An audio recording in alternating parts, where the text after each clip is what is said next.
I really should have faded that. That would have looked so much better. Well, next time. Right. We'll just restart over here in 30 minutes.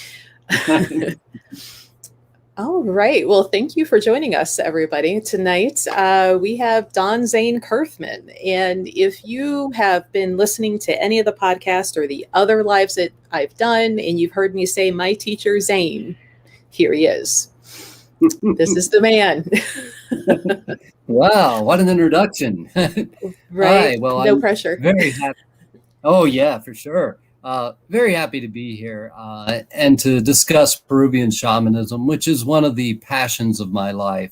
About 20 some years ago, I first found spiritual, but I was looking for more. And through some interesting synchronicities with spirit, especially a channeled spirit of a rainbow serpent that came to me, I started to discover certain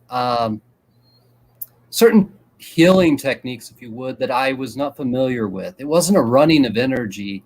It was a movement of illness into yourself and transforming it. And I didn't know what to make of it. I was very young and I was trying to figure out, did I make all this up? What is this thing that is coming through? And so I started researching, and I found that there was a group of indigenous people in the mountains of Peru that had a technique similar to this. It was pretty much identical. The only difference was the way that I conceptualized it. And it was called the Huchamiqui. And I found out that this group of indigenous people were the Quechua Indians of Peru, and especially from the area around Wasal, Cusco, which is the old Incan capital. And so I started to search for someone to learn off of. And of course, I came across all the big names. I came across Alberto Villaldo. I came across Don Oscar Medicasada. But then I finally ran into this one picture of this man. His name was Juan Núñez del Prado, and his father was Oscar Núñez del Prado. And they were both anthropologists, but his father is the one that is attributed with discovering the Quero, which the Quero are a unique group of Quechua Indians that live high in the mountains above Cusco, Peru. And they are claimed to have preserved one of the oldest forms of Peruvian shamanism we call Paco Cuna, which really means nature mystic. And they were claimed to have one of the oldest traditions of it. When I actually started working with them and other indigenous people, what I discovered was that that wasn't entirely true, but in Peru there was a large tradition that had still been undisturbed, and it was in many different families and in many different tribes. And by undisturbed, I don't mean that it didn't have any Western connection. The Quero had the least amount of Western connection, but other things like the Huachuma tradition of shamanism, which is the San Pedro shamanism, it has some Spanish influences in it. But that was completely in line with these indigenous people's cosmovision, and their mindset was that spiritual information was to be shared amongst each other. It was to be shared amongst tribes, amongst peoples, amongst all, the entire human family was to grow and to transform from the spiritual knowledge. So there was nothing outside of the indigenous viewpoint to incorporate certain elements from other traditions. So I started working about 20 years ago with the Quero and other indigenous peoples of Peru and relearning these ancient techniques, which what they hold is an ancient prophecy about our becoming. And for the indigenous peoples the world over, and the shamanic cultures the world over, ascension is not about removing yourself from your body and getting to some high point where you look down on the lonely illusion and just think of it as something that you're beyond. That's New Age weirdness. The indigenous cultures are about embodiment. Prophecies were meant to be embodied. And what I mean by that is the prophecies themselves are a guidebook for achieving what the prophecy is stating. So the prophecy is stating that one day we will become a more enlightened creature, and that we are at the precipice of a new age, that we were going into a new Pachacuti. And this Pachacuti had, much like the succession of equinoxes, it was a cosmic shift in reality. And it had most Pachacutis had a tragedy involved. This one has the opportunity to be the beginning of a great golden age for humanity. And it's all about embodying the spiritual wisdom.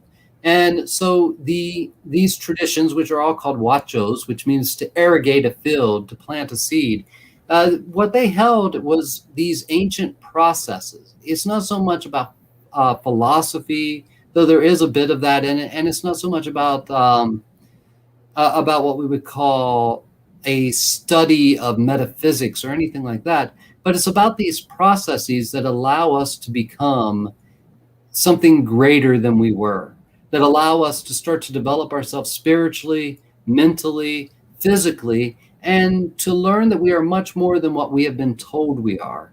And that there are ways to step outside of our limiting beliefs in this world, that we are actually made to become baby gods.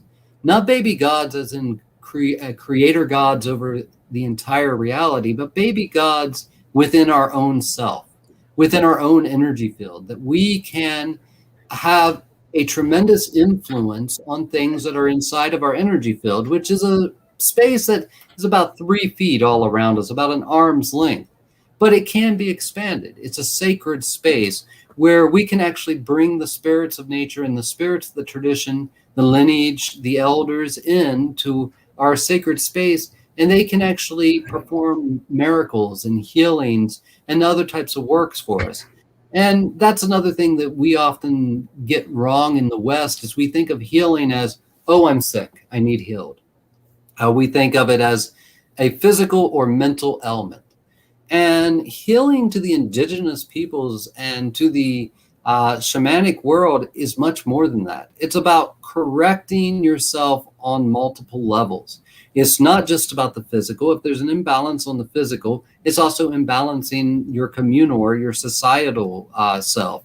It's also imbalancing your finances. It's imbalancing every part of yourself.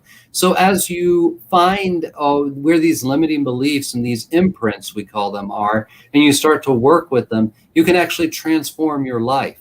And that's really what this tradition is all about. We call it healing, but it's much more than healing. It's about learning to manifest a life that that shows your gifts, your unique talents, that puts you forward and helps you to develop yourself to the fullest. We all came to this world with certain spiritual gifts, and then we came to this world with certain environmental gifts, astrological gifts, genetic gifts and talents. And this tradition is all about awakening those and discovering what those are in you, so that you can truly be yourself, and that you can truly do the things that you were meant to do, your purpose in this life. And by doing so, you become a healer of others. You become an inspiration, a light to others, and you help them to live their dreams. And in this way, it's a pay forward system. It just keeps going forward. Some would call it the grace of God. You touch one person's life, and that touches another person's life. But this is really what this tradition is and what it brought forward. It gives us a window into the ancient human, into Stone Age man, before all these concepts of morality and ethics, and before all these concepts of good and evil, and before all these concepts of positive and negative that get us so locked up and get us so bound up that we are too afraid to even live in life, that we live from fight or flight instead of being able to see the opportunities in life. And that was just a run around of the whole thing I kind of got into there, but that's what I got from the tradition and what I've seen it do for those I've taught. You know, I have to honestly say, in the very beginning, when this was brought into the store, I just kind of expected to sit back, sit in the class for free because it was my store, and thought, oh, this will be interesting. And by the end of the weekend, like, I'm in. Um, and there's been so many times that I've referenced this apprenticeship for people who are trying to get comfortable with empathic abilities, who are trying to grow their healing of themselves or other people, because by no means are you required to take this and go out, hang up your shingle, put up the blinking sign and say, everybody come to me. And that was one of the first things that you would teach us, is that, you are not the shaman for everybody. Absolutely. And that was a lesson I was going through recently with my own son. Like, everything I do, why could I not fix him? And I'm like, well, because I'm here to be his support, not to heal him. That is for others to do. But it's been a tradition that I can say that I can actually, I guess, live it, if you will. Like, it blends in smoothly for me. Well, we call it an invisible tradition. It's kind of like a yoga, but it's an internal yoga. So there's energy practices. We call it energy, but energy is really a bad word, because energy gets the idea that we're flowing something, and we even though we use that as a metaphor, flowing energy, it's much broader than that and much more poetic than that. It's something that you can only experience. And once you've experienced it, you know what you're doing. We're not the healer for everyone. And everyone that takes the course is in no way sanctioned to become a healer, like opening a healing center. But we all become healers. Because there's two things that every human can do to some degree, and that is, we all can teach and we can all heal. And we don't always think about it. And I think of a story that Fred Rogers once told. Fred Rogers was just doing what he loved, right? He was just going out. He loved thinking about helping children get through the strangeness of life. And that's all it was really about.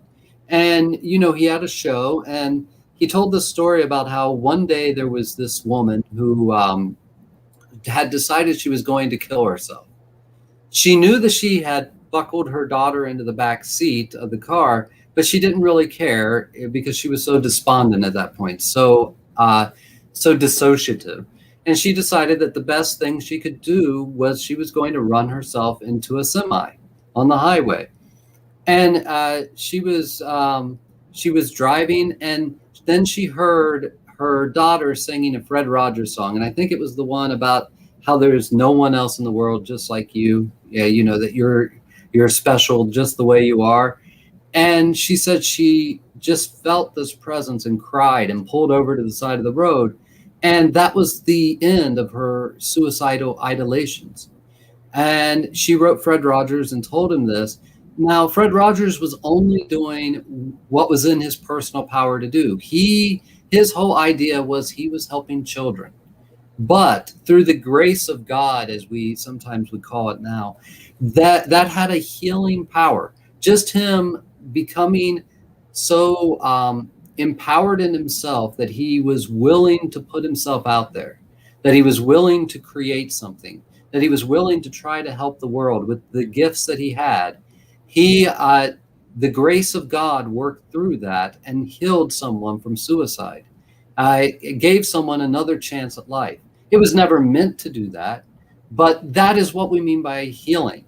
It's a path of healing. You're going to learn to heal, even if that's not what your forte is. It doesn't have to become your career. Just in the way you are, the fact that you hold yourself in a higher presence, the fact that you are radiating more of your essence. That's part of it, is we awaken the seed of potential inside of us. And that potential might be music. That potential might be art. It might be painting. But when we open it up and we start to work with it, and then we discover the courage to live our dreams and to put that forward, suddenly we are a healing presence in the world. Suddenly we are using our gifts and we are becoming a healer, and we are healing our own lives at the same time. So that is part of what we're meaning by the idea of becoming a healer in this tradition. It's really about developing who you really are, finding new ways to express your potential, to express what you really came here to do. So that being said, we have Scott that says, I've been studying lots of modalities. It can control pain, but it is very hard to correct physical aspects. What am I missing? And I know in the true world, I am not broken, but here I am. So that kind of feeds into what you're saying is like the different ways of the healing. You know, with Absolutely. this, Well, oh, go ahead. I'm sorry. I was going to say this apprenticeship might be able to help him, you know, piece together some of these missing aspects possibly. Absolutely. So one of the things is when we put ourselves out there to study a lot of modalities, there's a beauty to it. There's a beauty, and we should do it. We should source ourselves from many places. It's very important that we do that. But at the same time, sometimes we become a jack of all trades in it. And what ends up happening is that one work can kind of cancel out and work against another work. You think that, oh, these works are for the same thing, but they're actually functioning on two different healing processes. And they can actually overload your system. So energy healing is it's not as simple and it's not as complex as people think. I know that's a complete oxymoronic statement, but it's not as simple as it sounds, in the way that you can't just run energy and think it's going to correct everything.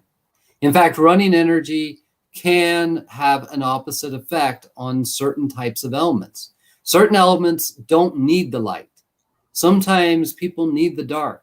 Sometimes people need to relax. They need to let themselves have a moment of safety so that the shadow aspects feel safe enough to bubble up to the surface, so that the real traumas have a chance to bubble up. Those traumas can't bubble up sometimes in the piercing heat of the sun. They actually want to go and they want to hide. So healing and energy healing has two different sides. It's not all about light. It's not all about running energy. There's also times of extraction of energies that are not conducive to you. Running energy all you want, you're not going to get rid of an obtrusive energy or entity by running energy on it. You have to remove it. You have to pull it out. You have to extract it.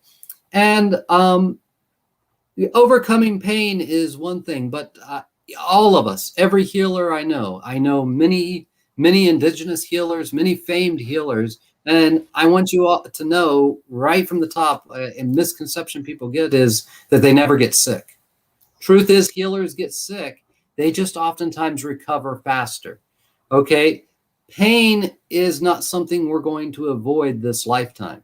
It's part of what is happening in this world. What we want to learn to do is accept pain and to feed off of it and to learn why it's there and to learn how we can best be our best through the pain. How can we present our gifts even though we're in pain? Pain is unavoidable. Suffering's a choice. So that's really what I would say there. Without knowing more about your condition, Scott, I can't give you more of an answer than that. But most likely it has to do with multiple levels of interaction, multiple levels of trauma, and those have to be kind of pulled out. Those have to be pulled out and exposed slowly to the sun and illuminated, and then they start to shift and change. And healing is not always the complete reversal of a symptom. That's curing. Healing sometimes is a magical bypass of an illness, where someone has cancer, they say, but they still have cancer, but they never get sick and die from it. They live 20, 30 years with a cancer and never get sick or die. This is another way that healing works. It's not always about complete cessation of a symptom or the complete reversal of something. Sometimes there's a lot for us to discover through physical elements and symptoms. I think that was one of my favorite lines you've said, besides "you're not the shaman for everybody," was the whole "pain is avoidable, suffering is a choice." Yeah. I mean, that those are pretty true words. Oh, and I think we have some previous, we have Amy. She said she took this with you a couple years ago. And Awesome. Amber says she's one of your new students. Hi, Coming on. Amber. I can't wait. You are getting one of the best programs ever. And I'm only saying that because of my own excitement about it. I have always loved everything I've taught, but last year, because of COVID, we had a live 7-part apprenticeship series that was going to go through the year with Goddess Elite and Holistic Health and Healing. And we were really excited for it. And then COVID hit and we weren't able to meet live. So we had to restructure everything.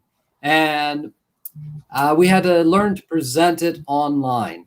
And I had already been playing around with that for a couple years. Well, about 4 years, I'd been trying to discover how can I present this oral tradition, this tradition that is in the moment and kind of spontaneous. How can I present that online?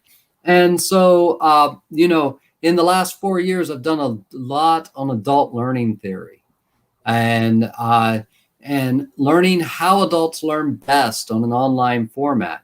Now, I didn't get to apply all that last year, but what I did get to do is I got to teach more than I had ever taught in one of these apprenticeships before. Because my apprenticeship, of course, my original one was about 10 years, and then I've had some additional ones after that. And of course, we're always learning. We're always growing and becoming better at what we do. So I was always trying to bubble down about 15 years of my personal apprenticeship into like a year-long program. Part of that is because in the way they teach in the Andes is very slow. They are not running out of time. It's the West that is haunted by time. They have all the time in the world. They don't have the space that they'd like. They have all the time in the world. We have the space, but no time. So it's an interesting thing. So they do things very slow there. It takes a while. You move through things at a very slow rate. But last year I got to present so much more than I had ever presented before, and we got to focus primarily on the Paco Cuna work, which was very awesome because it is some of the oldest shamanic work, mystical shamanic work of the Andes, which is one of the oldest living traditions in the world. And what I mean by living tradition is someone has always practiced it. It's never had even a 10-year gap, though it got close in the 60s. In the 60s, it got close to there being so few people of the 4th level to perform the rituals and rites. But now it is continuing, and it has been continuous since its invention in time immemorial. And these indigenous people, they do have a road now that goes halfway through Caros. I just found out that they finished a lot of the road almost all the way to Hatton Caros, which is amazing. But even with that, if someone gets hurt, someone's sick, if someone is having psychological issues or anything like that, they cannot just get a bus down the street. It is days to get to a modern medical facility. So they don't rely on modern medicine. They rely on their Pacos. They rely on their home pekrunas, their healers to do this work. And this is the tradition that was passed down to me and that I continue to pass down to others. And I'm really excited for this year's because it's really well organized. I've taken those qualities of adult learning theory and I've actually scrubbed them. I've cut some parts out of adult learning theory and just fit them into the traditional mindset. So I fit them in a way that it still follows that traditional way of teaching. And then, of course, I won't go into it anymore. That's gushing over the new program here. This might become a multi-hour if we keep going. That's fun, yeah. I don't need to gush over it. But it's the program I wish I would have had, and that's what I really set out to do, is create the program I wish I had when I was learning. Though I wouldn't trade what I learned and how I learned for anything, but. Well, I mean, I'm kind of glad that you cut out the part of your apprenticeship that we don't have to do where, getting beaten by branches. That I mean, I Well, guess yeah. it could be fun, but Well, it's a culturally specific ritual, done at a specific lake. We can't be at that lake here, and Mhm. it's to clean yourself. It's to remove the hucha that has been on you, that is keeping you from attaining the light, to reaching the light. And there's other ways to do it. And that's one of the beautiful things about the tradition. The majority of the tradition is completely flexible. And that way it fits into everyone's life. You don't have to be of a certain bloodline. You don't have to be of a certain tribe. You don't have to be of a certain religion or a certain outlook. You could actually be, I believe you could be an atheist and practice this religion, or a Gnostic and practice this tradition, because it's a spiritual art. It's much more like Buddhism in that way. It's a spiritual art, and we are learning to be spiritual artists. We are learning to flow the energies, and we are learning how to produce change in our world at the energetic. The Inca, which is where these traditions come from, the Inca were preoccupied with something they call the Cauce Pacha, which is the universe of living energies, and they saw this as the primary universe. And when I say that, we think maybe about religious traditions we were raised in, and we think, oh, the primary universe is spiritual, but we don't behave like the primary universe is spiritual. We behave like it's physical, and all this spiritual stuff is poetry and just nice philosophical thought. To Mhm. them, their perspective of reality was energetic, was spiritual. And what I mean by that is they actually saw how their experience of the energy, their experience of the spiritual world played out in real life phenomenal events. So they mapped this out. That was their primary focus, was the spiritual, and the physical was just one of the ways the spiritual presented itself. It was one of the it wasn't primary, it was secondary. It was a secondary effect, is what happens in our physical world. And we're talking, that's the 1100s, and of course these traditions came before the Inca. With the Huachumero tradition that I practice, we know that we have records of it going back 4,000 years, records of 4,000. We know that it went back before that, but these people had no written record.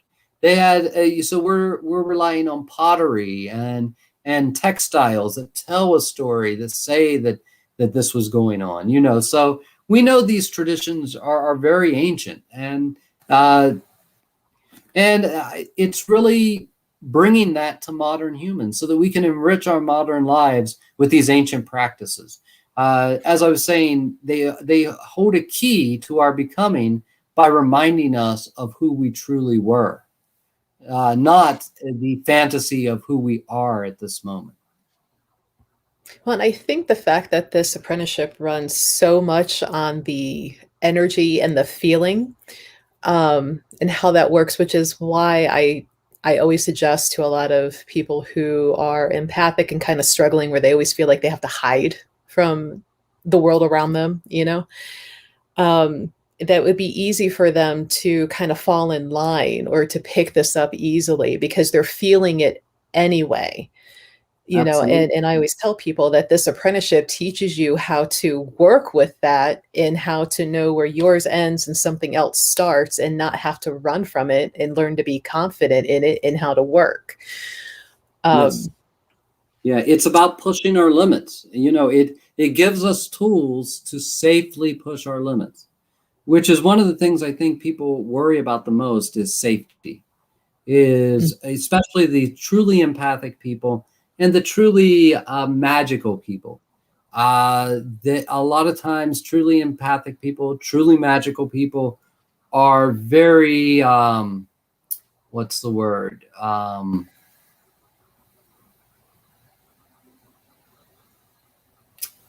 I can't think of the word right now. Superstitious, there it is, are very superstitious and very afraid of what is called negative energy, and very afraid that they're going to be polluted and that it's going to drag them down, especially empaths. If you're empathic, you go into a room, people have been fighting, you feel the energy of that fight. It makes you uncomfortable. That uncomfortability makes you then act different. It makes you uncomfortable and you start acting different. It's triggering wounds inside of you. Empaths, especially, oftentimes have been traumatized. And this is not putting down an empath or anything like that. It's that a lot of times the most sensitive people, part of that sensitivity came from being traumatized and trying to make sure they weren't traumatized again. So they became very sensitive to the energetic world around them. They were able to pick up that the slightest little energetic cue that dad was drunk and was going to be abusive. If they pick it up really quick, then they can get themselves out of that situation and not have to experience that. And that's just one example. But so a lot of empathic people and a lot of magically minded people have overcome some great traumas in their life, and they're very scared of energy being able to pollute them and traumatize them. And this is, it's almost a schizophrenic worldview to be stuck in, because then you're micromanaging things that you have no control over. Other people are part of your energetic environment. You have no control over them being a part of your energetic environment. What they do is going to affect you. And any of your empathic friends who may be listening, let me give you a scenario and tell me if this rings true. You go into a place, something has gone wrong there, or someone has quote unquote negative energy. You're feeling pushed on. You're feeling very, very scared or very, very uncomfortable, like it's going to pollute you and cause some problem for you in the future or right then. And you do something to shield yourself, right? You shield yourself, you create a cocoon of light, whatever you want to do, however your technique is of doing it. And now you don't feel so pressed upon, but do you really feel any better? Mm-hmm. Have you really, all of a sudden, just because you shielded yourself, did you suddenly feel complete well-being again? Did you suddenly feel like you were able to function at your highest potential again? Or are you still feeling kind of out of it and kind of freaked out and like things are not feeling right to you? And how long does that last afterward? Do you go home and you're still feeling kind of flipped out? Are you saying, oh, it was Bob or Mike or Joe at work, and their energy was so negative, and it just, even though I showed it myself, I was just in so much of it that I just couldn't handle anymore, and now it's ruined my day. Well, that ruining of your day is because you've shielded. That shielding yourself has trapped a piece of that energy within you. So you tasted it. By tasting it, you brought it into yourself. You brought it in to look at it. What is this I'm feeling? Oh, no, I don't like that. I'm not going to take any more of it. Well, that initial bite that you took is still in there. And it's still just jumping around trying to get out. And it can't get out because you've made yourself a energetic gel. So you can't release it. So you can't get back to well-being. So you are running in more of a fight or flight kind of scenario. You're still releasing cortisol from it, adrenaline from it. You're still wishing it hadn't happened to you. Well, the ancient peoples had different ways of dealing with it. That is a modern way of dealing with things, seeing them as negative. Negative is actually a very modern concept. It comes from the Middle Ages, and of course, our ideas of good and evil, they come from Christianity, Judaism, Islam. They come from the Middle East, which came during the Middle Ages. So this is all kind of a new kind of way of looking at things. The very ancient people didn't look at it that way. They looked at it as frequencies of energy. When you look at it as a frequency of energy and you don't judge it as right or wrong, you can do something about it then. You can work with it. But if you judge it instantly as evil or wrong, you can't touch it because you believe it will pollute you. You believe that it will hurt you. And you're not going to touch something that will hurt you. So you're not going to be able to work with it.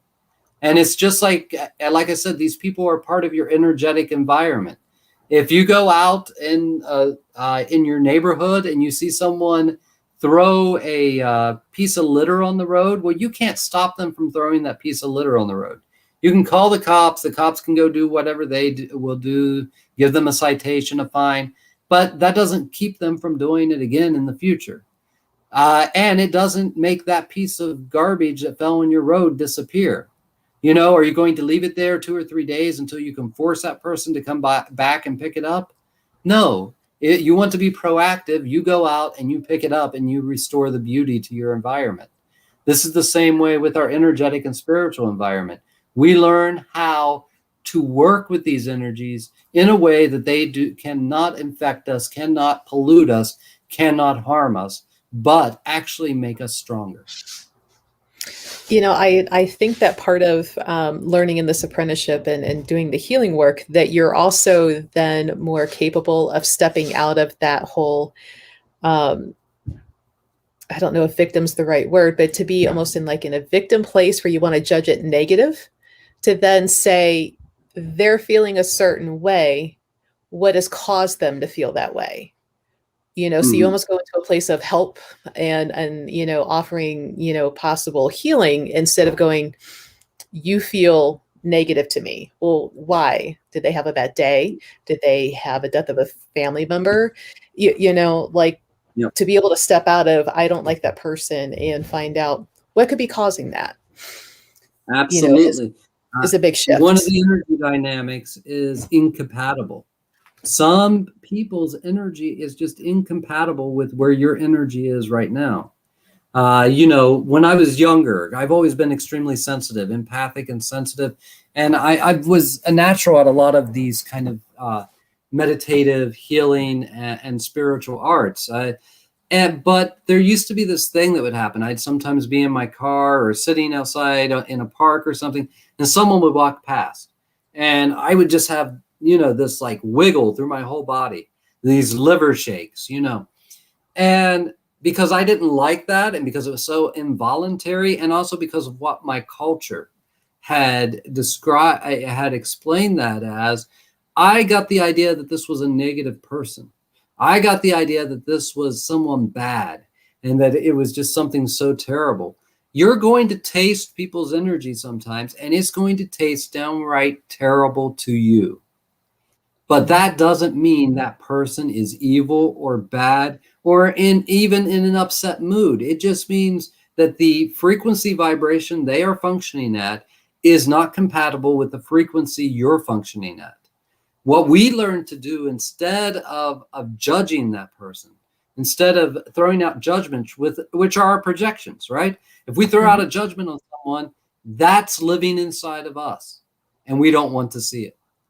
So we're throwing it on someone else as a way of not having to feel it in ourselves. So when we do that, we're actually we're dreaming our world into being. We're telling the universe what we want more of. We're actually projecting outward the very things that we are asking for from the universe. We're looking at it in the world.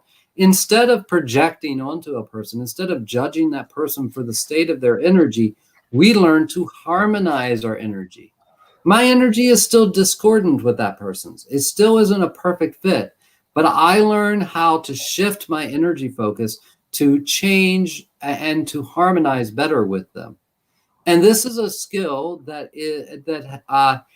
at its biggest level is dream weaving, where we're able to dream our world into being, where we can take a complete co-creative position with the great mystery in life, where we can co-create. We don't create the circumstances in our lives. We don't create the wounds that we've gone through, the traumas we've experienced. But what we can do is we can influence all that. We can manifest new things from all that. And that is the same mechanism that we are projecting our shadow out into the world right now. And when we project our shadow, we see everyone is a murderer. Everyone is a rapist. Everyone is this. I'm scared. I'm afraid. When we learn to harmonize with the world around us, we start to change that dynamic. One of the sayings in the tradition is, if you want to change the world, you have to change yourself.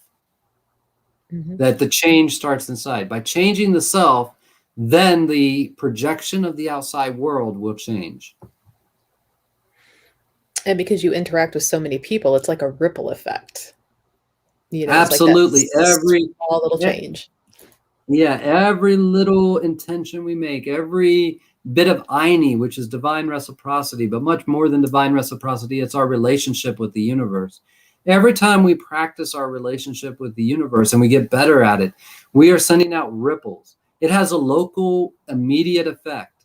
It can, as you can probably attest, there are tools that you are taught in this tradition that can change the energy dynamic within a situation, that can make it change, that can actually shift it from something that could potentially go very, very violent or very, very wrong into a lighter state. As we learn to do that, that is practicing our Aini with the world. We are making the world more beautiful through energetic, invisible practices. These are practices you can do on the subway, do while you're driving to work. Of course, there's some practices that we don't do while driving because we may smash into something. But the energetic practices that empower our relationships, that free us of the heaviness we're feeling, that have the ability to shift the entire experience that two people are going through, those we can do anywhere at any time. And they're totally invisible. We can be of healing service and no one ever knows we are. In fact, we're not trying to be overly grandiose about our healing and about our abilities to do this. We are actually very humble in a way about it.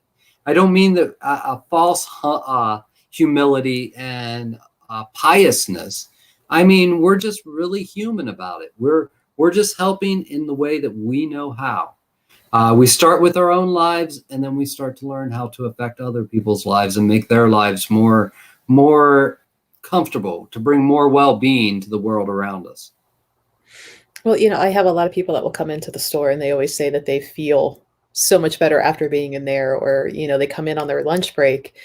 And I'm sure anybody that's been in there, you see me kind of working and I'm kind of dazed off. And just depending on who's in there and what feels like what's going on, I'm kind of energy working the whole freaking building. And, I may not notice that you're standing there because I'm kind of sidetracked for a minute, but it costs me nothing but a little bit of possible concentration. And there's some days where I can kind of do it without even thinking about it now. Absolutely. And as you continue to practice Aini, what you were just saying, your energy field starts to do it. It does it automatically. These are all these tools and techniques are things that we do sometimes automatically. They're very natural things that we can do.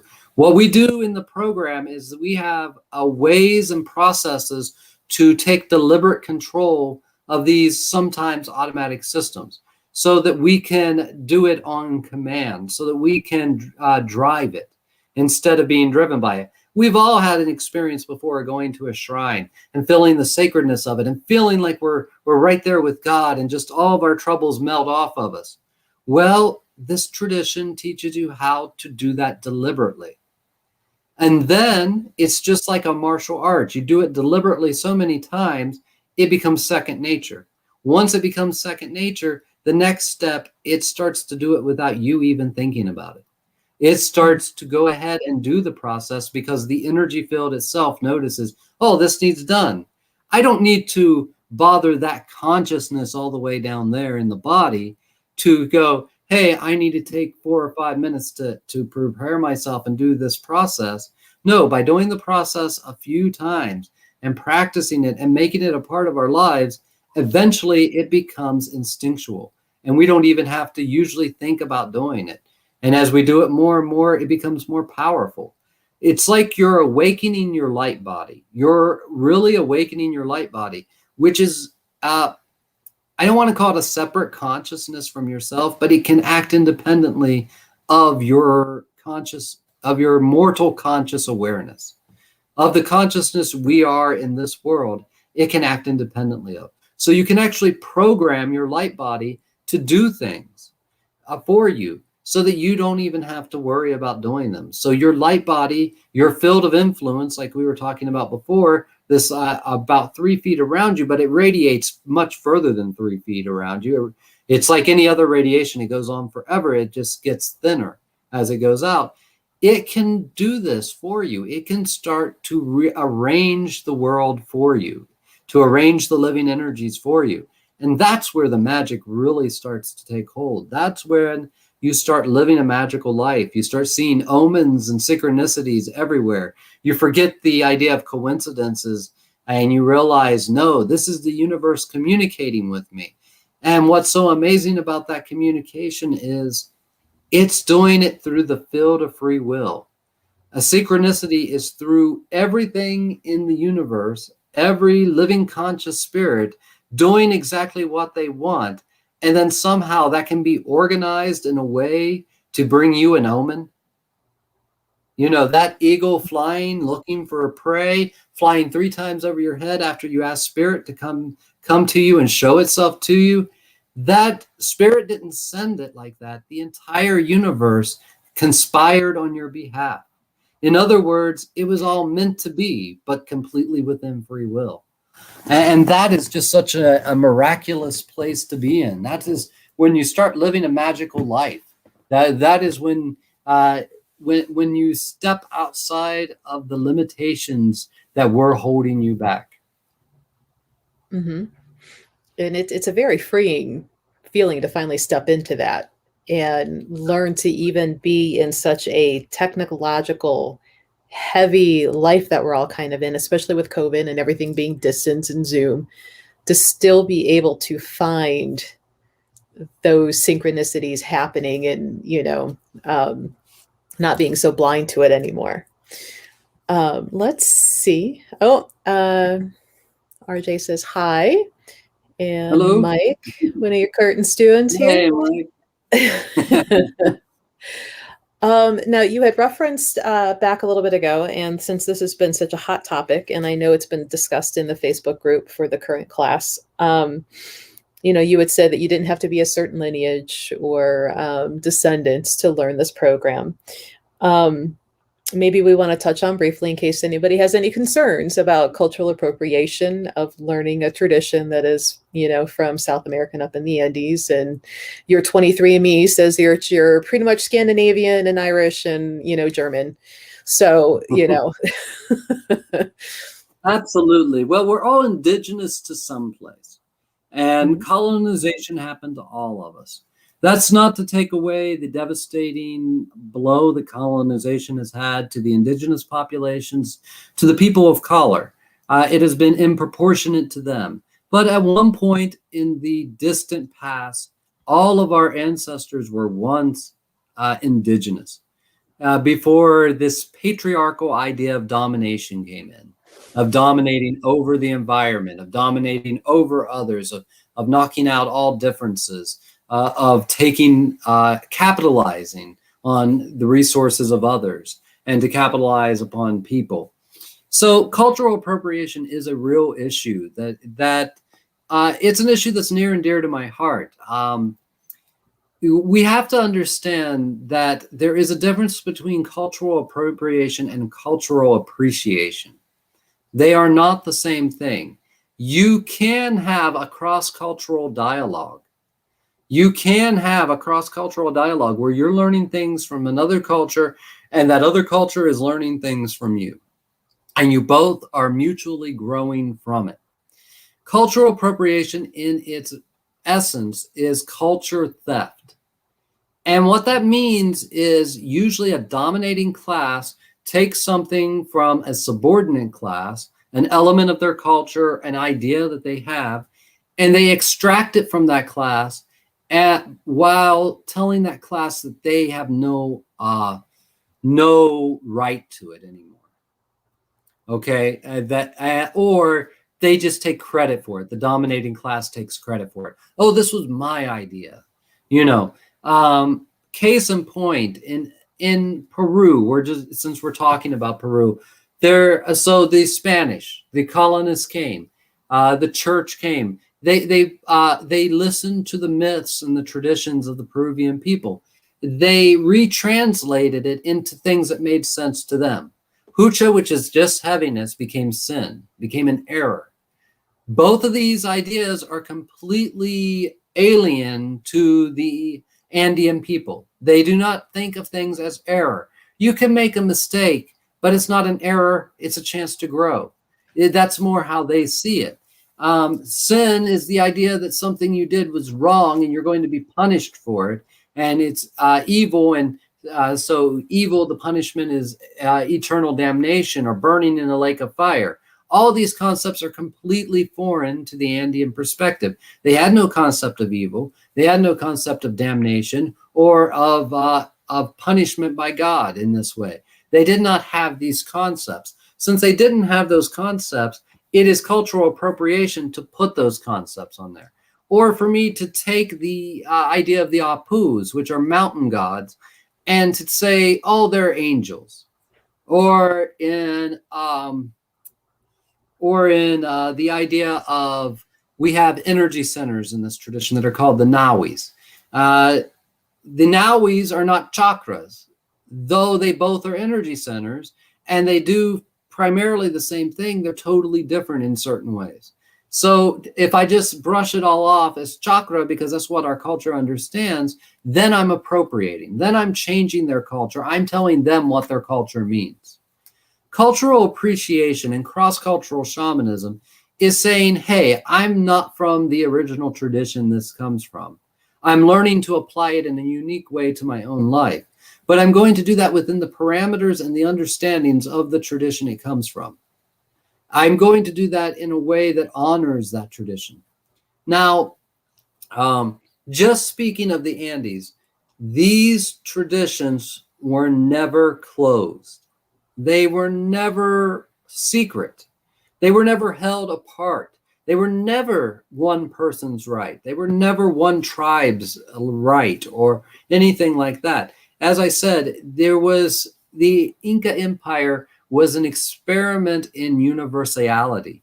They were an experiment in unifying the world together. Taiwan Tinsuyu is what their name was. And that tin means to unite together, not to incorporate, not to conquer, but to unite together. Free-willed uniting of different things. And that is a concept that is central to the understanding of this shamanism. And so none of this was ever secret. None of it was ever for one person. The thing is, until about the 1990s, no one wanted to learn it. No one cared because of the amount of racism. The amount of racism was that this was all superstitious stuff that the Indians did, and that the Spanish were much more evolved than that, and they would never want to do what the Indians did. And it almost ended up with the destruction of these traditions. As I was saying, in the 70s, 60s and 70s, it came down to where none of the youth wanted to practice what the grandpa's medicine. Why? Because they saw it as uncivilized. They saw it as superstition. Then some of these indigenous teachers taught some gringos, some white people who truly had a love for the tradition and truly wanted to learn it. Like one of my teachers, Juan Núñez del Prado, an anthropologist. His father helped to discover and to free the Quero Nation. Before that, they were in a form of slavery called the Hacendado system. And that lasted until the 60s or early 70s. And these people put their lives on the line to help free these indigenous people, to give them back their ancestral land, so they weren't having to be in slavery to rich landowners further down the mountain. And so, when we're talking about cultural appropriation, we're talking about taking something from someone. If we're appreciating that culture, if we're communicating about that culture, if we're loving that culture and showing the honest face of it, even when it doesn't make sense to the Western mind. See, that's one of the things. A lot of shamanic teachers sugarcoat things. They'll hide things. We use metaphors that we already have. We might use a metaphor from Christianity, but then we're going to explain why it's different. We're going to use that to open the dialogue, but we're going to explain why it's different. That is cultural appreciation, and that's something very beautiful. Everyone who joins the apprenticeship program, 10% of their 10% of the fee to be in the program is actually donated to the indigenous people of Peru. This is another way that we are appreciating the culture it comes from. They never asked for this. They never said, hey, you owe us this, or you have to give us this because we gave you this knowledge. No, to them, this knowledge is every human's birthright, so it cannot be appropriated. In the Northern Native traditions, it's different. Until the 1970s, they weren't allowed to practice their own traditions publicly, and they weren't allowed to ever practice it in front of a white person. And that was until the 70s. So that created a tradition. So when you were teaching your protege, you were going to make sure they understood you have to do this under the cover of darkness. You have to do this out. You can't let people see you doing this. And you can never teach this to someone outside your tradition. Why? Because great-great-grandpa might have got lynched or killed or taken to prison or any of these terrible things because of openly practicing these things. And because of the fact that in the Northern American traditions, they were decimated so much. You have to get almost to Nevada and California before you find more whole traditions of Native spirituality. The East Coast was completely devastated by the Puritans, and they just they weren't able to hold on to much of their tradition. So we have to be really sensitive about that. So when they see people of another culture picking and choosing, cherry picking parts of their culture, parts of their tradition, and using that because it upholds a belief that they already have, instead of learning the whole tradition, that's very hurtful to those people. And it's also very scary because the few pieces they have left is all they have left of their culture.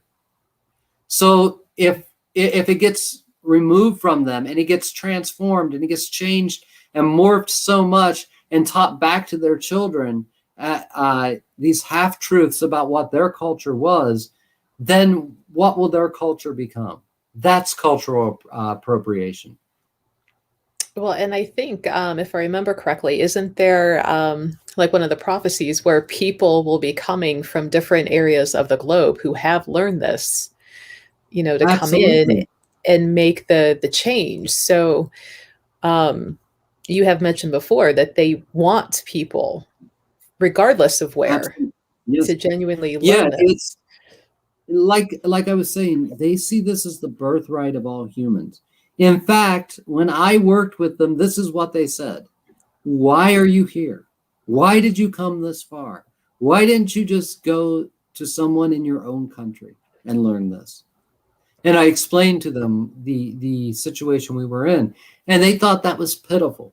They thought it was terrible. They couldn't hardly believe that there were no medicine priests left in our culture, that we didn't have them, because they have stories about how there were medicine priests everywhere, in Europe, in Asia, in Africa, in North and South America, everywhere there were medicine priests and people who understood these things. And then after I was done with my apprenticeship, they told me, now you go back and teach it to your people. Go back and teach it in a way that your people will understand, so they don't have to come to Peru anymore. Not that they don't love us coming. Yeah, not that they don't love us coming there. But the thing is, that is a projection outside of ourselves. We're saying that Peru is spiritual and North America isn't. And the job and the work of the shaman and the Paco Cuna is to reawaken the spirituality of this place. We think, oh, the Apus of Peru, the mountains of Peru are so spiritual. The mountains of North America are just as spiritual. We just don't love them. We just don't work with them. We don't bring that level of energy and spirituality and reverence to them. That's our job to do. That's what I've been sanctioned to do, is to reawaken the sacred in your backyard. Because once you start realizing that, you're going to know that you can learn spirituality anywhere you are. You don't have to spend multiple thousands of dollars going on a trek into a foreign country and going through all these hardships and danger. You know, I put my life in danger learning this. I hiked mountains that if I would have slipped up one time and fell down the shell, I could have fallen down a 3,000-foot ravine. You know, I put my life on the line to learn what was my passion. You don't have to do that. It's not a requirement to learn these sacred arts to put yourself in danger. And especially now with COVID, things are changing. The whole world is changing. Things are opening up now a little bit, but we don't know how long that is or how long that's going to be for. And we have to be really, really careful as well, because these indigenous communities are very fragile. They do not have modern medical convenience. They are not going to get vaccinated. They're not going to be able to get vaccinated as the vaccines improve and all of this. They are going to be in danger of this virus more than anyone in the Western world is. We in the Western world, we have the privilege of houses that hold maybe 5 people at the most, but are 2,000 square feet. They have 5 to 7 people in a house that's 20 square feet, where they're sleeping huddled up on the walls right beside each other. If this virus gets into their communities, this is part of what I'm saying, cultural appreciation, getting outside of our bubble. If this virus makes it into their communities, it could destroy the entire community. It could destroy all of them. And what a waste of life. You know, what that is something we have to really think about as we're moving forward from this point. Many of us want to go to Peru, but I've had several people contact me about when my next trip to Peru is going to be. And it's not going to be until the Peruvian people and the indigenous people are protected. And I don't think they're going to be protected from vaccines and things like that we have. And you might say, oh, they're spiritual. Let their spiritual healers do it. And I'm telling you, people get sick. Spiritual people get sick. Healers get sick. This virus can kill the Dalai Lama if he caught it. The spirituality, consciousness expansion is not a protection from the dangers of life. Let's see. So Linda, said she took last year's class and it changed her life in every way, all caps.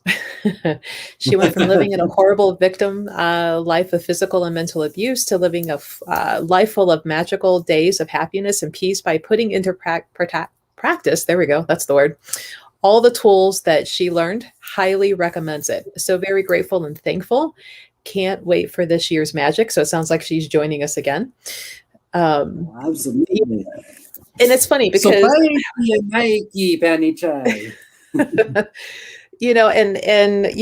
can kind of relate to that. I think it was the first time, because I've sat in your apprenticeship multiple times, and every time it's different. And one of those times, like maybe it was the one 3 years ago, like it finally gave me the understanding of myself and the ability to get out of a marriage that I knew that needed to end, but I couldn't give myself the permission. And I finally did. And that was the biggest shift and the biggest change, that I think that came out of that. So, I mean, you will have huge changes. And that was one thing you even told us, was that you may lose people and even circumstances and situations, because your vibration is going to change. You're going to learn new things, and you're going to feel different. And people who don't like how you feel are going to fall away. Or like in my case, you're just going to be like, you go away. So. Yeah. It's true, because everything is frequency and vibration. That's how we manifest the world around us. Our frequency, our energy field. It's kind of like the law of attraction and The Secret, but they leave steps out, and they go a little bit too much on this love and light type of thing, where, oh, if you have a negative thought, you're corrupting your whole world. No, that's not true. It's just not the way reality works. There's some very beautiful teachings within that are very solid, but not all of them. And I'm saying this is the indigenous, this is the full version of that idea. We can change our lives, but we don't change our lives by wishful thinking and positive thought alone. Those are just elements. An affirmation can only change the world on the mental level. The mental level can then influence the physical level, but it takes a lot of mental level to influence the physical level and to change things in our life. We're learning to affect things at the energetic, at the spiritual level. That is the master blueprint of it all. As we learn to change things at that level, things change in our lives. We start to be able to manifest our dreams. Not necessarily the dream of having the mansion on the hill, though you can do that. You can take enough living energy and you can organize your universe through your energy to manifest that. You may have to do a lot of hard work to get there, but you can set all the tools in motion. But what ends up happening is, as you start to heal the traumas of your past, as you start to step out of the limiting beliefs, you start to be able to dream a true dream, not a culturally sanctioned dream. We have cultural nightmares in our culture. You know, how many of us have daddy issues, mommy issues, scarcity issues? All of these are our cultural nightmares. Because of that, we think our dreams are of being wealthy, rich, and famous, of power, of celebrity, of all these things. We're not having an authentic dream. We are trying to dream. We're trying to upgrade the nightmare. We're not trying to have a new dream. We're not being authentic. We're just upgrading the cultural nightmare we inherited. This is a way of learning to find out who you truly are, what you truly want, what your real abilities are in this world, what your soul's purpose is, and how many different ways can you express that purpose. Maybe not all of them you have the power to drive, but as you learn new ways to express your power in this world, you start to come up with new dreams. You start to step out of those old paradigms, out of those culturally sanctioned nightmares, and you start to dream something brand new and unique. And then you start to enjoy your life. That's success, is how your values align with what you're doing in life. That's success. That's the whole measure of success. That's what will bring you joy and fulfillment in your life. No amount of money does that. No amount of celebrity or fame does that. But knowing that you are doing what you were meant to do brings you a level of fulfillment that nothing else can. But you can't figure that out until you know what your real dream is, until you get out of the cultural nightmare. It's a lot of self-discovery in this Absolutely. program. You think you know yourself, but you just wait. Mama, Mother Earth knows better. She's going to tell you about yourself. You may not like it at first, and then you'll probably love it by the end of it. Absolutely. So this is getting ready to start here very soon. And we're already over an hour. That went by pretty quick. So if there's anybody that has any questions, if you're interested or just want to pick Zane's brain, feel free to type them in there. But this is going to be a combination year, if I'm understanding correctly, that it's going to be, online classes, but then there's going to be time set aside to actually come together in person, because some of us are much better in-person learners, which is where I fall. Yeah, we are planning, and of course it all has to do with COVID variants and all this and what pops up. We're hoping this fall to have a retreat in the mountains, in a very sacred place in the mountains of Virginia. And that retreat center is very close to an international airport where everyone from wherever they are can get there. And at that retreat, it would be a week-long retreat. It's a separate price, though, from the program itself, from the online learning. But in that, we will go through something called the Hatun Karpai, the Great Initiation.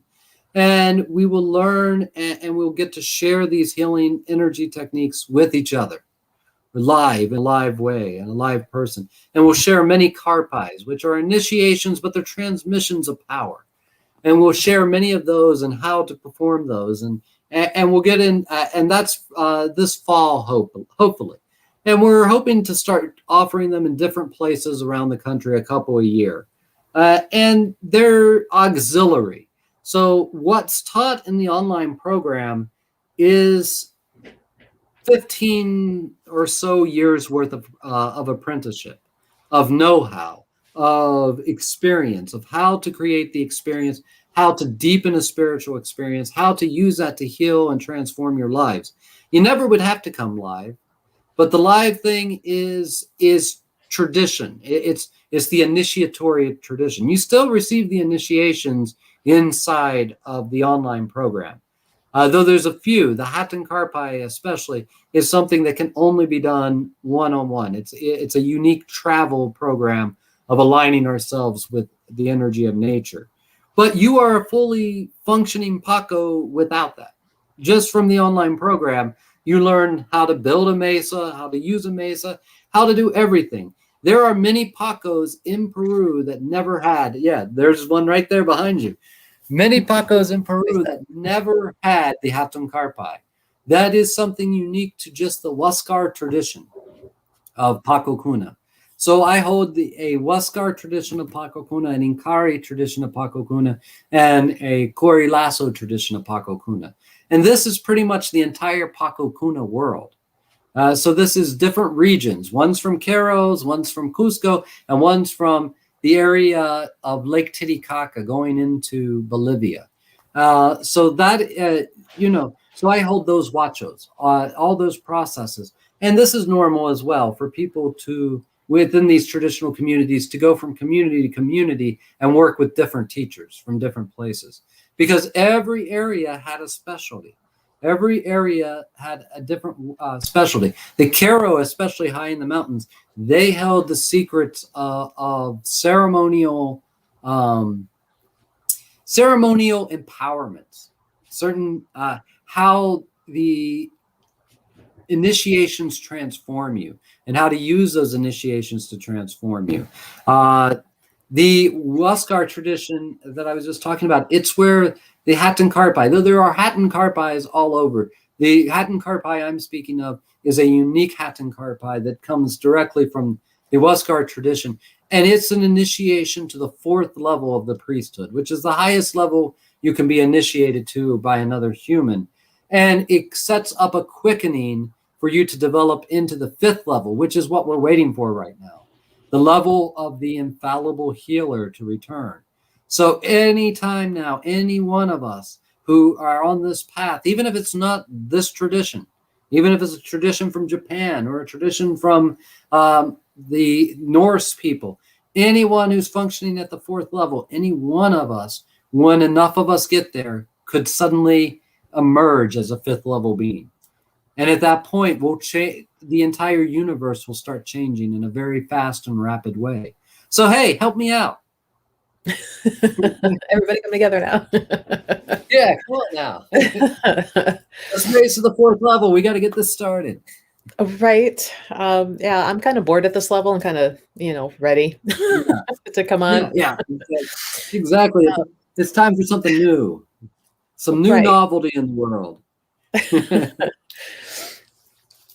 All right. Well, if nobody has any questions or any more questions, I should say, we'll go ahead and kind of wrap up for a bit. But again, that's getting ready to start here May. So, yeah, I can't believe it's already May. Like, where is this year going? I know, it's really fast. The quickening. It We is. should have It a fifth is. level beam by the end of the summer. No, let's hope. Let's hope. Maybe, just maybe. We, never know. Um, so if you might be interested in signing up, um, here we go. Add banner. Haha. Transcendent Minds. I think I spelled it correctly. .org. My glasses. What's that? It's transcendentminds.org. .org. See, take my glasses off. I can't see crap. Yeah. My allergies are kicking my butt already this year. Yeah, transcendentminds.org, Art of Spiritual Healing. And how funny that, I'm a part of this. I should know this. No, it's all right. I've even sent it out wrong. We're just used to the .com at the end of everything. It's like, yeah, fingers on a line of their own. And there's several pricing options. And I don't want, though the program is very in-depth, it's not a 9-month program, I don't want that to scare anyone away. The overall weekly commitment is about 2 or 3 hours a week, on the average week. There may be a week here and there that takes more than that because you're traveling somewhere in nature to work with the nature beings. But on average, it's about 2 to 3 hours a week. It's over 9 months, so it's very gentle. We move through the information very slowly. There's plenty of opportunity. There's recorded lessons, and then we have live class every week that you can ask your questions, practice the techniques, receive the empowerments and the initiations. And I don't want anyone to be too afraid of that. And if you really look at it and you get a big yes, and you're just like, I really can't afford this. If you know this is right for you, I want you to contact Hank. I want you to contact us and see if we can work something out for you. Because we're at a time where everything is changing. We're going to be walking into a new normal, a new life. And we're going to need well-trained healers out there because we are in the midst of a global trauma, a global soul loss.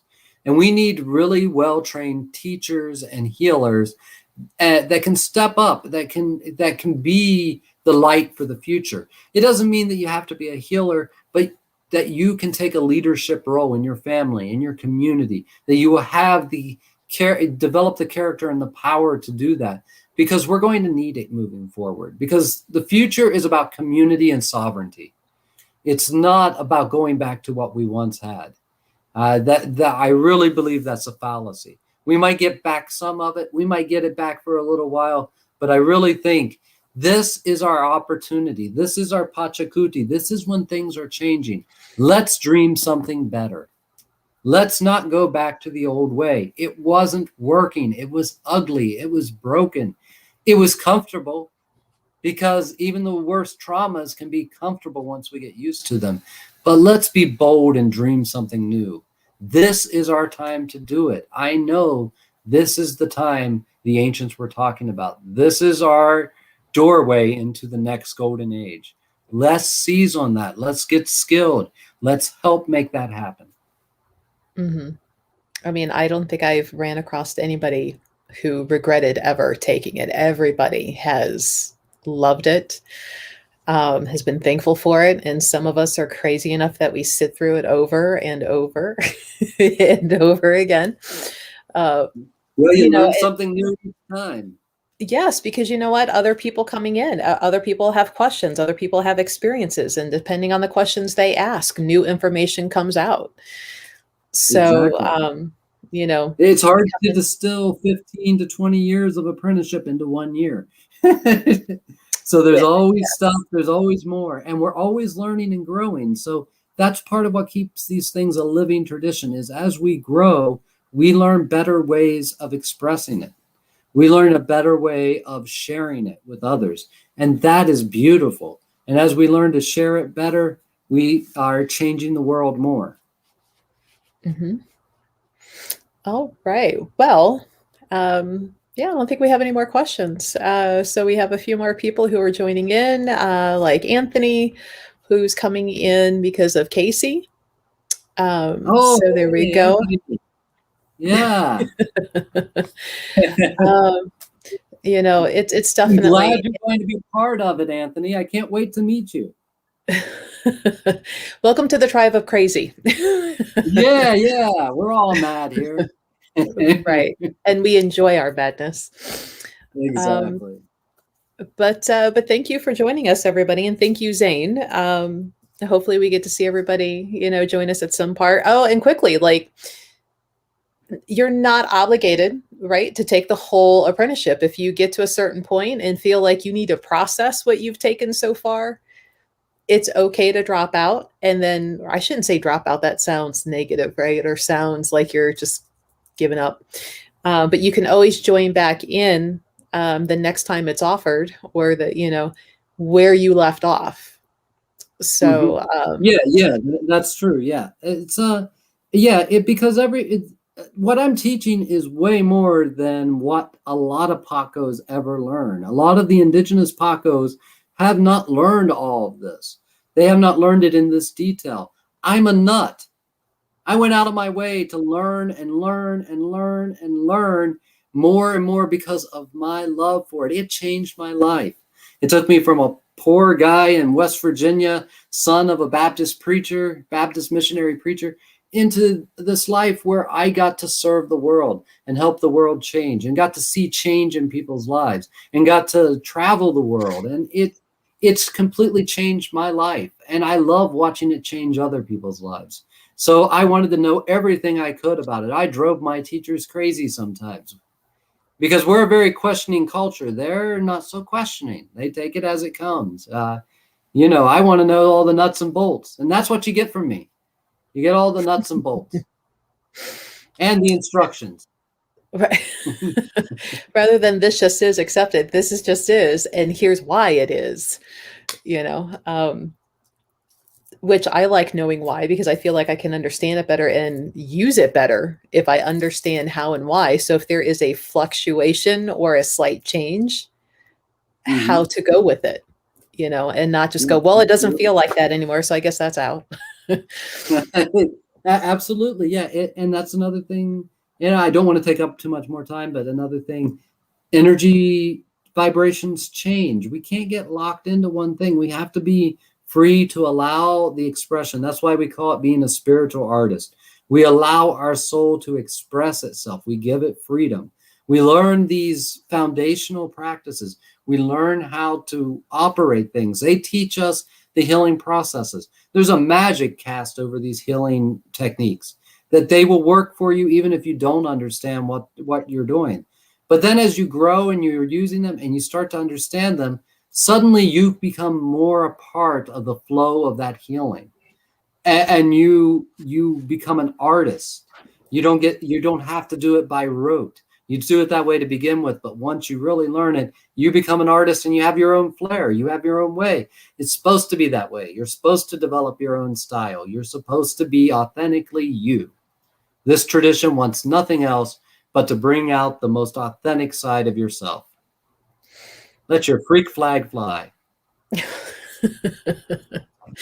Yeah, that's when we went through the weekend with the shadow and the darkness, and you're like, go sit in the dark, get uncomfortable. And I'm like, goth girl, like I thrive in the dark. Bring me the dark. Absolutely. I'm like, this is my weekend, and the death rites weekend, my favorite weekend.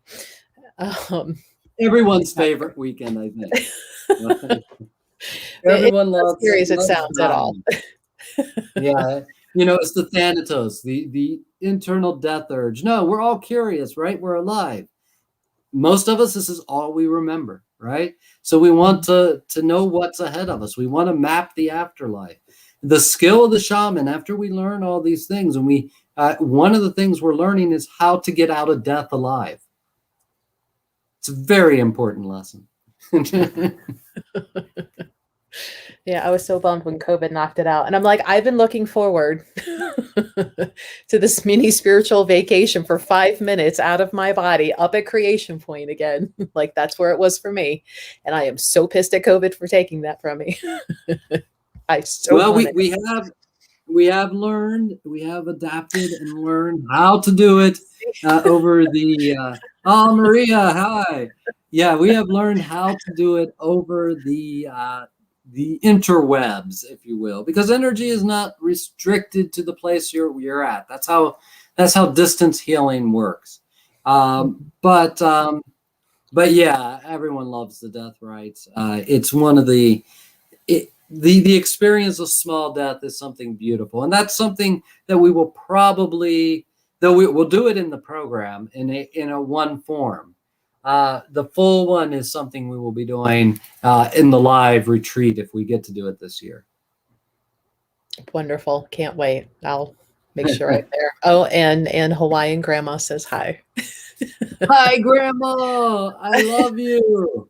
I love you. You beautiful woman. I will send you healing. I will send you love. Oh, she's adorable. I love her. I love her too. She's amazing. Like everybody adopts her. Everybody's like, "Can I keep her?" She's everybody's grandma, and she's so sassy. Like she's my elderly years grandma goals. Like I want to be as sassy as her.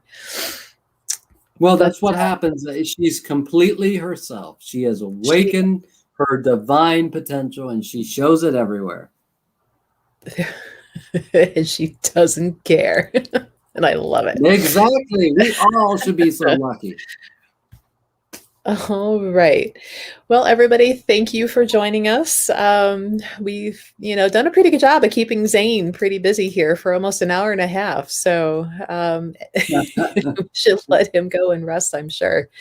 But feel free to go to transcendentminds.org, look at signing up. If you are feeling so called to join us in our crazy shaman tribe, but just need some way around, maybe the financial responsibility, please reach out to either Goddess Elite or Hank, Holistic Health and Healing, or Zane, and we'll get you squared away. Now, Zane, if they wanted to reach out to you personally, how do they do that? Well, if they're on Facebook, they can always message me. I'm easy to find. Put in Zane Curfman. I think you can put in Don Zane Curfman if you want as well. The Don's not part of my name. Everyone thinks it's my first name. It's just a Latin American term of respect. It's not actually part of my name. It's a title. But just type in Zane Curfman and you'll find my picture. Send me a friend request, send me a message there, or you can get a hold of me at donzanekurfman@gmail.com. There we go. That's my private email. If you write me there, I will get it. I check it every day, as long as the weather permits. I have satellite internet where I spend most of my time. So sometimes on cloudy or stormy days, I have no internet. It used to be like that out here in the middle of a cornfield, but we've kind of caught up with some technology. So awesome. Right. Well, all right, everybody. Thank you for joining us, and please feel free to reach out. I'm sure maybe at some point we can snag Zane again to continue conversations or questions, because everybody seems to enjoy listening. Because your teachings are always like stories, and that's what makes it so easy, to jump into. So, but thank you, everybody, and we look to see you in the apprenticeship. Absolutely. Thank you.